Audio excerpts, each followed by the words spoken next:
If you're a part of the anime community even a little, you know a huge series just ended. Attack on Titan is finally over after 10 whole years. Now I can safely say that this is the best series I have ever seen, and you heard what I said correctly. Keep looking, I'm not taking my statement back. So now I think it's time to go over the series from beginning to end. We could start from the end and go over the most recent anime episode, but I'm sure you can find that anywhere on YouTube if you just try. So we'll get there eventually, but let's go one season at a time. But of course, Season 1 is where you start, and if you want to see more content like this, please subscribe and hit the like button. It helps me out tremendously, and it tells me that you want to see more Attack on Titan. So without further ado, let's go over Attack on Titan Season 1.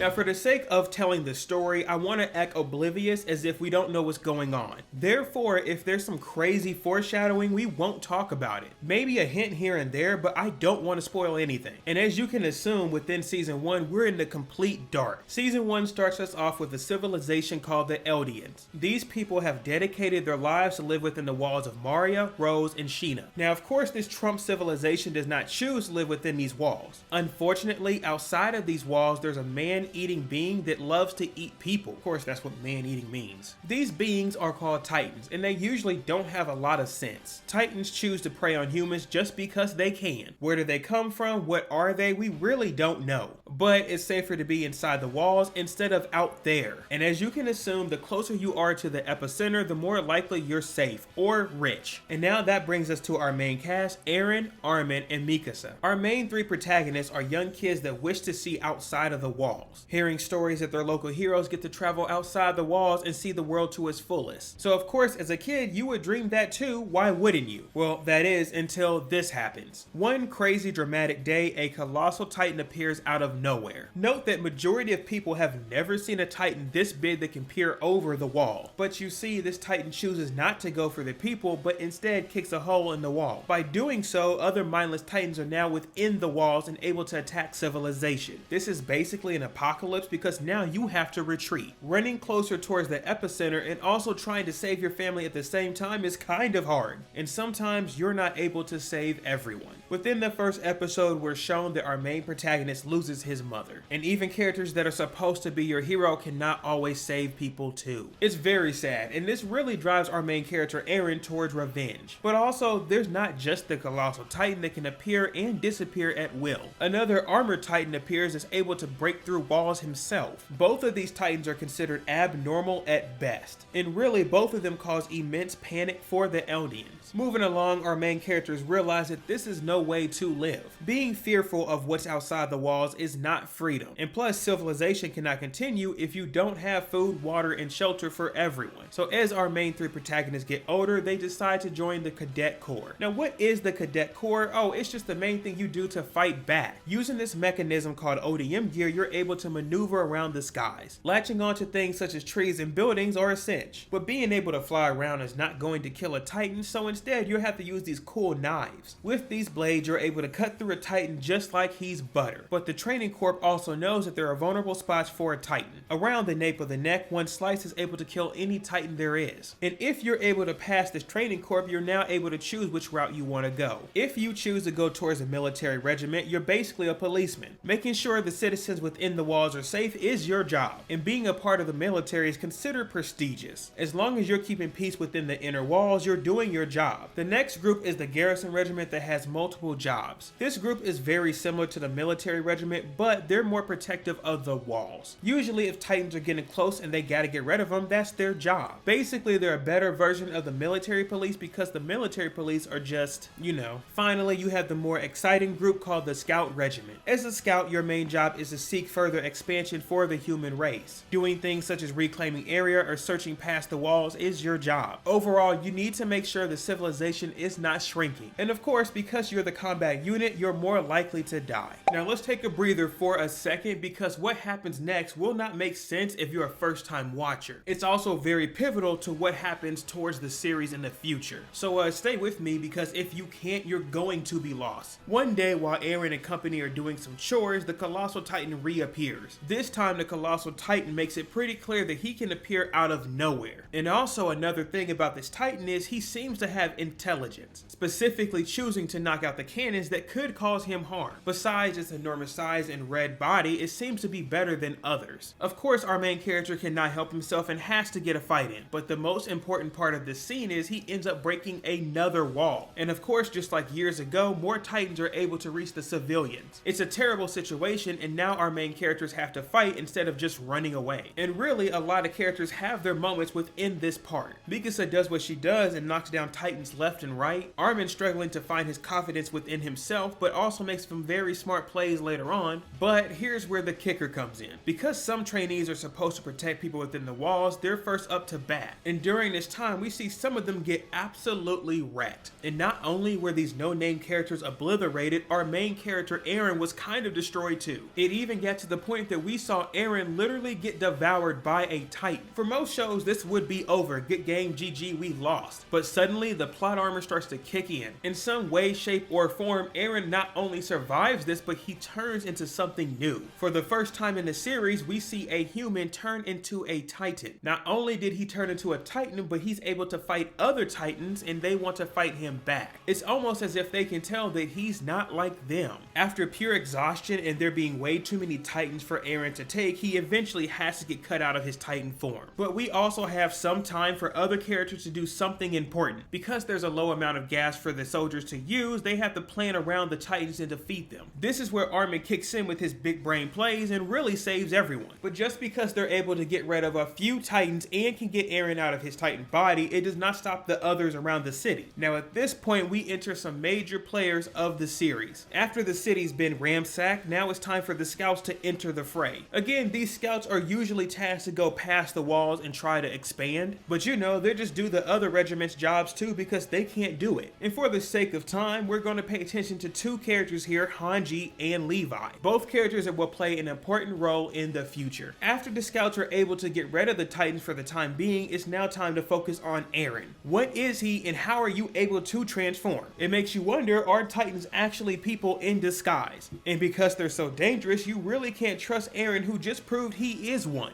This whole situation is eventually settled by Commander Pixis. Eren then vouches that he will use his Titan power to seal Wall Rose. This is now the next mission and it's kind of a big one. Make sure Eren is actually successful to seal the wall and also have others gain his trust after what he just did. As you can assume, this is a crazy part at best and there are a lot of casualties, especially after one of our side characters, Marco, seemingly disappears. We don't actually get to see what happened to him, but it does seem that a Titan did get to him. But regardless, they did end up sealing the wall and Eren did get some respect for it. Now then, let's take a breather because this is about the halfway point for the first season. Important things to note is Eren Yeager is somehow able to transform into a Titan. We also find out a few episodes later that he's not able to do it on command. After chewing on his finger like a toddler, we find out that he must have an ambition in his head. Without a specific goal, he's not going to be able to transform. We also find out certain characters were able to choose which regiment they went to after sealing up the wall. Majority of our heroes did choose to go with the scouts, but some characters such as Annie Lionheart chose not to.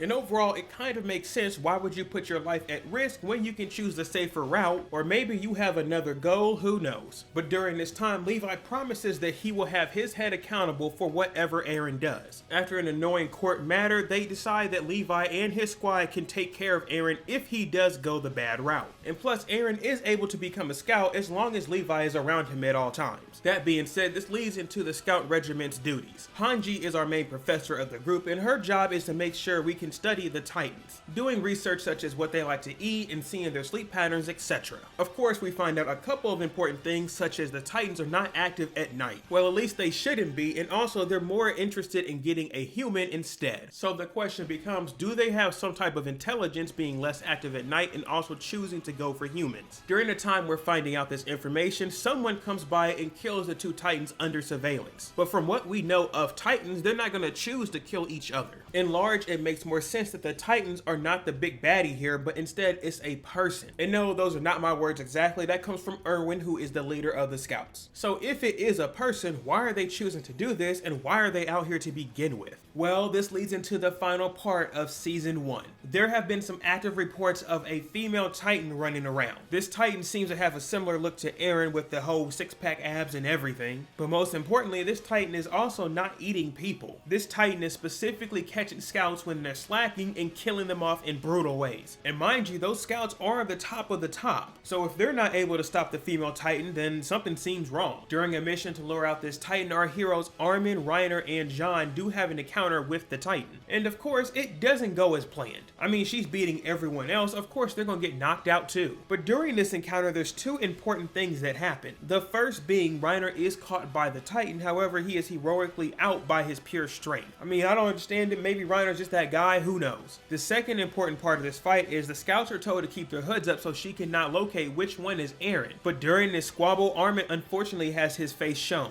But even though his face was shown to this Titan, she chose not to kill him. Now, it could be a simple coincidence that she does not kill for fun, but our heroes do escape from this encounter, which other scouts were not able to. After the female Titan suddenly knows where Eren is, this leads into a high-speed chase. During this time, the scouts do their best to hold back the Titan and keep her captive. Erwin himself leads this charge to capture the Titan's body. Meanwhile, Eren, Levi, and his squad are supposed to run away just in case the Titan is after Eren. But you see, back where the Titan was caught, it seems she has a new ability. This female Titan is able to scream and cause other Titans to come to its aid. Now, I wouldn't really say that this is aid, but she can still call them around her area. So essentially, she ends up escaping from this situation. But lo and behold, we're shown that this character is actually a human. This character ends up wiping out one of Levi's squad instantly. But luckily, we get a battle scene with the other three. While we get a dramatic scene that Levi's squad do trust Eren and Eren trusts them back, he's told not to transform. So now we lead into a very good fight scene, and they were kind of eating her up. But little did we know as a viewer that she has multiple different abilities. Because Titans are able to regenerate their body parts, she was able to regenerate a specific body part first. We also find out that this Titan is able to harden a specific body part of her choosing. This means you're not able to cut through the hardened body part, and plus she can regenerate